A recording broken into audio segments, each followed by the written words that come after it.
தளபதி சொந்தங்கள் எல்லாருக்கும் வணக்கம். என்ன ப்ரோ இப்படி வந்துட்டீங்க அப்படின்னு நிறைய பேர் கேட்கலாம். நம்ம சில முக்கியமான விஷயங்கள் வரும்போது கண்டிப்பாக இந்த மாதிரி வீடியோ தான் போட்டாகணும், வேறு வழி கிடையாது. அப்படின்னா கூட நம்ம ஒரு ஜஸ்ட் 2 மினிட்ஸில் நம்ம கொடுத்துட்டு போயிடுவோம்.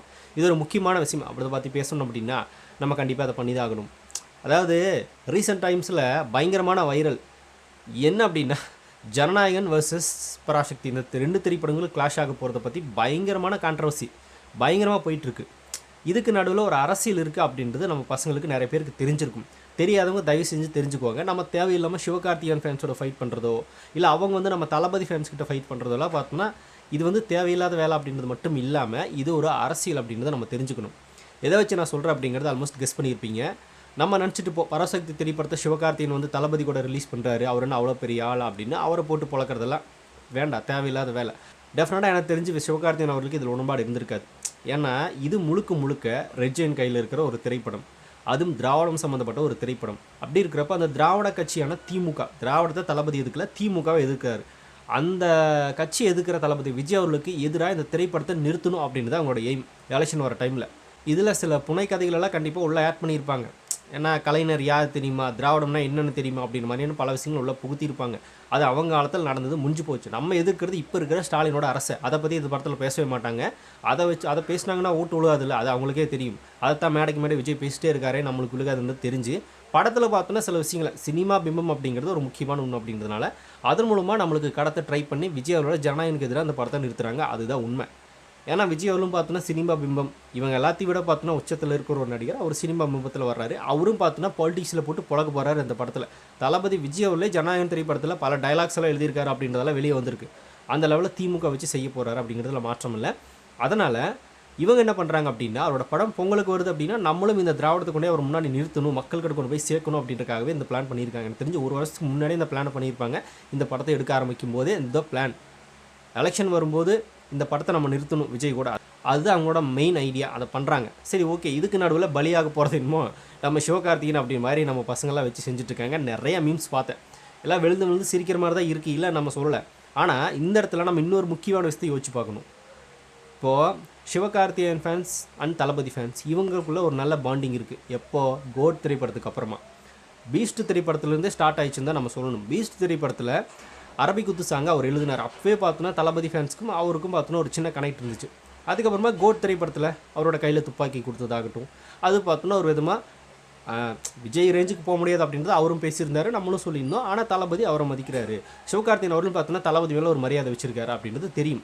இது எல்லாத்தையும் தாண்டி கிட்ஸுனாலே தளபதி தான். அப்படிப்பட்ட தளபதியே அவர் கிட்ஸ் எல்லாம் பிடிச்சிட்டார் அப்படின்னு ஒரு மேடையில் விருது வழங்கும் விழாவில் சிவகார்த்திகேயனை பற்றி பேசியிருந்தார். அதுக்கு சிவகார்த்திகேயன் அவர்களே பெருமையாக சொல்லியிருந்தார், விஜய் சார் வாயிலிருந்து அது வரதெல்லாம் பார்த்தோன்னா பெரிய விஷயம் அப்படின்னு பேசியிருந்தார். அந்த மாதிரி ஒரு பாண்டிங் தளபதிக்கும் தளபதி ஃபேன்ஸுக்கும் சிவகார்த்திகேயன்கிட்ட இருக்குது. இப்போது சிவகார்த்திகேயனோட ஃபேன்ஸும் பார்த்தோன்னா கோட் திரைப்படத்துக்கு அப்புறமா விஜய் அவர்களுக்கு ஆதரவு ஒரு அளவில் தெரிவிச்சுட்டு தான் இருக்காங்க. பாலிடிக்ஸ் வந்தாச்சு விஜய் அவர்கள். அதனால் இந்த ஒரு நல்ல பாண்டிங்கும் இருக்கக்கூடாது அப்படின்னு மாதிரி தான் திமுக விரும்புது. அதுதான் உண்மை. அதுக்காகவும் படத்தை ரிலீஸ் பண்ணுறாங்க, ப்ளஸ் அவங்களோட அரசியல் லாபத்துக்காகவும் ரிலீஸ் பண்ணுறாங்க. ரெண்டுமே இருக்குது. இப்போ சிவகார்த்திகேயன் அவர்கள் ஜனநாயகன் திரைப்படத்து கூட கிளாஷ் வரும்போது நம்ம என்ன பண்ணுவோம், நம்ம பசங்க என்ன பண்ணுறாங்க, சிவகார்த்திகேயனை போட்டு அடிக்கிறாங்க. அவர் அடித்தா சிவகார்த்திகேயன் ஃபேன்ஸ் என்ன பண்ணுவாங்க, ட்ரிகர் ஆவாங்க. ட்ரிகர் ஆனவங்க என்ன பண்ணுவாங்க, விஜய் அடிப்பாங்க. விஜய் அடித்தாங்கன்னா நம்ம பசங்க சும்மா இருப்பாங்களா, வச்சு செய்வாங்க. இதுதான் நடக்கும். இது ஒரு வார். தளபதின்ற அந்த வாரை எங்கே கொண்டாந்து விட்டுருக்காங்க பாருங்களேன். இதுதான் அவங்களோட மெயின் டார்கெட். இப்படி பண்ணோம் அப்படின்னா சிவகார்த்திகேயன் ஃபேன்ஸ் விஜய் அவருக்கு வாக்கு செலுத்த வாய்ப்பு இல்லை அப்படின்றது தெரியும். சிவகார்த்திகேயன் அவரோட படங்கள் ரிலீஸ் ஆனால் மேக்ஸிமம் பார்த்தோன்னா 100 crores கலெக்ஷன் பண்ணிடுது தெரியும். அந்த அளவில் அவருக்கும் ஃபேன்ஸ்ன்றது இருக்காங்க அப்படின்றதுனால அவங்களுடைய வாக்கும் விஜய் அவர்களுக்கு போயிடக்கூடாது. சிவகார்த்திகேயன் விஜய் ஃபேன்ஸுக்கு பார்த்தோன்னா ஒரு பாண்டிங் இருக்குது, அதை நம்ம உடைக்கணும் அப்படின்றக்காகவும் இந்த ஒரு திட்டம் போடப்பட்டிருக்கு. அதை நம்ம புரிஞ்சுக்கிட்டாலே போதும். சிவகார்த்தி ஃபேன்ஸுக்கிட்ட நம்ம ஃபைட் பண்ணுறதுல தேவையில்லாத வேலை, அவரை கலாய்க்கிறது நம்மளுக்கு தேவையில்லாத வேலை. ஏன்னா நீங்கள் எவ்வளோ பெரிய ஆளாக வேணால் இருங்க, நாங்கள் வர்றோம், நாங்கள் இறங்குறோம், நாங்கள் ஜெயிக்கிறோம், அது மட்டும் போதும். அவ்வளோதான், வேறு எதுவும் கிடையாது. இது ரெட் ஜெயினுக்கு விடக்கூடிய சவால் தளபதி ஃபேன்ஸ். இடையில சிவகார்த்திகேயன் அவர்கள் வேண்டாம், தேவையில்லாத வேலை. தளபதிக்கும் சிவகார்த்திகேயன் அவருக்கு இருக்கிற பாண்டிங்கை உடைக்கக்கூடிய ஒரு சதி தான் இது. அதுலேயும் மாற்றம். அது சிவகார்த்திகேயன் கூட இந்நேரம் தெரிஞ்சிருக்கும், தெரியாமலாம் இருக்காது. ஆனால் வேறு என்ன பண்ணுறது, உள்ளே போய் சிக்கிட்டாரு. அவங்க என்ன சொல்கிறாங்களோ அதை கேட்டு தான் ஆகணும், வேறு வழியே இல்லை. அதனால தான் கல்வியில் சிந்து தமிழ்நாடு நிகழ்ச்சி கூட சிவகார்த்திகேயன் அவர்கள் போயிருந்தார். அவரை கூப்பிட்டுருந்தாங்க. ஏன்னா அப்போ தான் அந்த படத்தில் நடிச்சுக்கிட்டு இருக்காரு, போய் தான் ஆகணும், வேறு வழியில் போயிருந்தார். இதெல்லாம் பார்த்தோன்னா திமுகவோட பிளானிங். ஒரு நடிகரை இன்னொரு நடிகரை வச்சு தான் வீழ்த்தணும் அப்படின்னு மாதிரி சிவகார்த்திகேயனை கையில் எடுத்திருக்காங்க. ஆனால் அது சாத்தியம் இல்லைன்றது தெரியும். ஆனால் குறிப்பிட்ட ஒரு பர்சன்டேஜ் பார்க்காத அவருக்கு போகாமல் தடுக்கலாம்ல. அதுதான் சிவகார்த்திகேயனோட ஃபேன்ஸ். அந்த ஃபேன்ஸையும் விஜய் ஃபேன்ஸை அடிச்சுக்க விட்டுருக்குது இந்த திமுக. இதை புரிஞ்சுக்கிட்டு எல்லாரும் சும்மா இருந்தீங்கன்னா நல்லது. இது நான் வந்து விஜய் ஃபேன்ஸுக்கு மட்டும் சொல்லல, சிவகார்த்திகேயன் ஃபேன்ஸுக்கு. இவங்க பண்ணுறது ஒரு அரசியல்.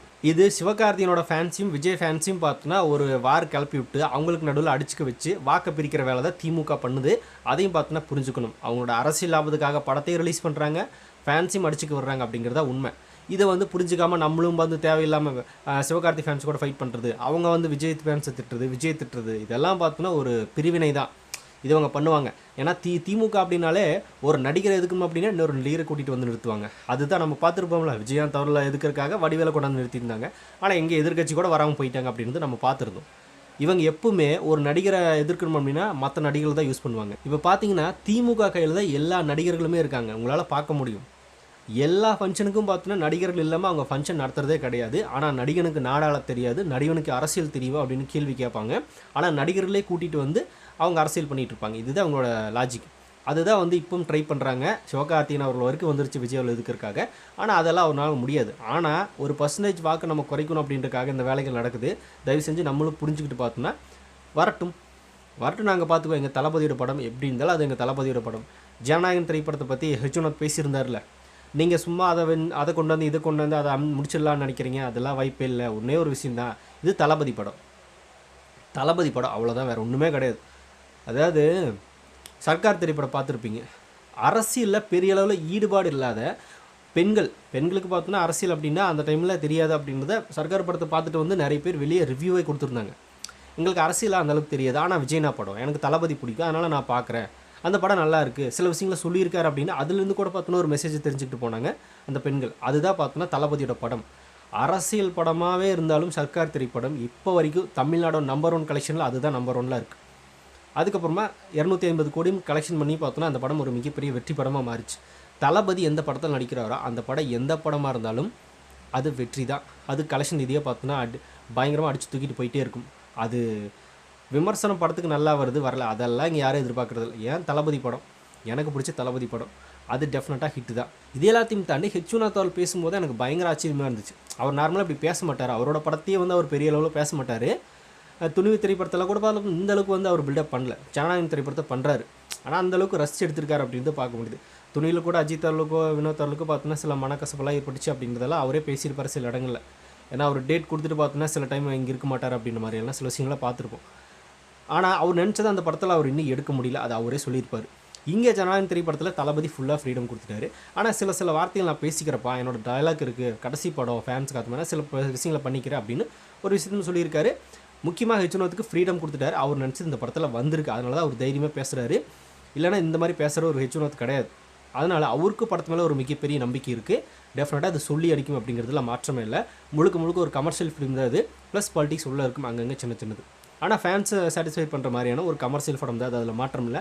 அப்படிப்பட்ட ஒரு படத்தை நாங்கள் கொடுத்துருக்கோம். ஃபேமிலி படம், அவ்வளோதான் முடிஞ்சு. தளபதியோட படம் ஃபேமிலி படமாக இல்லைனாலும் கூட ஃபேமிலி கொண்டாடும் அந்த படத்தை. அதுதான் தளபதி கொண்டாட மார்க்கெட்டு கிரேஸு. அந்த படத்தை கூட நீங்கள் யார் வந்தாலும் பிரச்சனை கிடையாது, நாங்கள் தான். அதனால் பார்த்தோன்னா நம்ம அதோட நிறுத்திக்குவோம். இந்த பக்கம் தளபதியோட படத்தையும் பார்த்துட்டு இந்த பக்கம் பராசக்தியும் பார்ப்போம். இப்போ என்ன ஆயிருப்போகுது, நம்ம திராவிடத்தை எதுக்கலை, திராவிட சித்தாந்தத்தை எதுக்கலை, திராவிட சித்தாந்தம் அப்படின்ற பேரில் இப்போது ஆட்சி நடத்திட்டு இருக்கிற திமுக ஆட்சி, ஸ்டாலினோட ஆட்சியும் குடும்ப அரசியல் வந்து எதுக்குறோம். அதனால் விஜய் அவர்கள் தெளிவாக சொன்னது அதைத்தான். திராவிடத்தை நாங்கள் எப்பவுமே எதுக்கல. தளபதி சொன்னது கூட ஃபஸ்ட்டு மாநாட்டில் திராவிடமும் தமிழ் தேசியம் இந்த மண்ணோட இரு கண்கள் அப்படின்னு. அதனால் திராவிடத்தை நம்ம எதுக்கல. திராவிட சித்தாந்தத்தை வச்சுக்கிட்டு ஏமாற்றிட்டு இருக்கிற திமுக அரசு தான் நம்ம எதுக்குறோம். இந்த படத்தையும் பார்ப்போம் அப்படின்னு தான் பண்ணி வச்சுருக்காங்க. இல்லை அவங்களுக்கு ஏற்ற மாதிரி படத்தை மாற்றி வச்சுருக்காங்களா அப்படின்னு அதையும் பார்த்துட்டு வச்சு செய்வோம். தப்பாக ஏதாவது பண்ணியிருந்தாங்க அப்படின்னா விடுவாங்க, நம்ம பசங்க வச்சு செய்வாங்க. இதில் இருக்கிறதுலே கொடுமை என்ன அப்படின்னா, இவங்க விஜயாவில் வீழ்த்துறதுக்காக கூட பார்த்தோன்னா ஒரு படத்தை தூக்கிட்டு வர வேண்டியதாக இருக்குது. விஜயாவில் பார்த்து பயப்படவே மாட்டேன்னு சொல்லுவாங்க, ஆனால் இந்த மாதிரி பண்ணிட்டு இருப்பாங்க. இதுதான் இவங்களோட நிலைப்பாடு. இதுக்கெல்லாம் நம்ம எதுக்கு பயப்படணும், தேவையில்லாமல் சிவகார்த்தி ஃபேன்ஸ் கூட எதுக்கு ஃபைட் பண்ணணும். இதெல்லாம் ஒரு அரசியல் அப்படிங்கிறது புரிஞ்சுக்கிட்டீங்க அப்படின்னா அதெல்லாம் நீங்கள் பண்ண வேண்டியதாக இல்லை. நிறைய பேர் பண்ணுறதில்ல, புரிஞ்சுக்கிட்டாங்க. ஆனால் ஒரு சில பேர் பார்த்தோன்னா மீம்ஸ் போடுறது, போஸ்ட் போடுறது, இந்த மாதிரி பார்த்தோன்னா கமெண்ட்ஸில் திட்டுறது, அதெல்லாம் வேணாம். இது திமுக எதிர்பார்க்கிறது. நம்மளும் பார்த்தோன்னா அதுக்கேற்ற மாதிரி போய் நிற்க வேணாம் அப்படின்றது என்னோட ஒப்பீனியனாக சொல்லிவிட்டு இந்த வீடியோ நான் முடிச்சுக்கிறேன். நீங்கள் என்ன நினைக்கிறீங்க அப்படிங்கிறத கமெண்ட்டில் சொல்லிட்டு போங்க. அப்படியே புதுசாக தளபதி ஃபேன்ஸ் யாராவது நம்ம சேனலில் பார்த்துருந்தீங்க அப்படின்னா மறக்காம சேனலை சப்ஸ்கிரைப் பண்ணி வச்சுக்கோங்க. தளபதி பற்றின அப்டேட்ஸ் மட்டும் நம்ம சேனலில் தொடர்ந்து வரும்.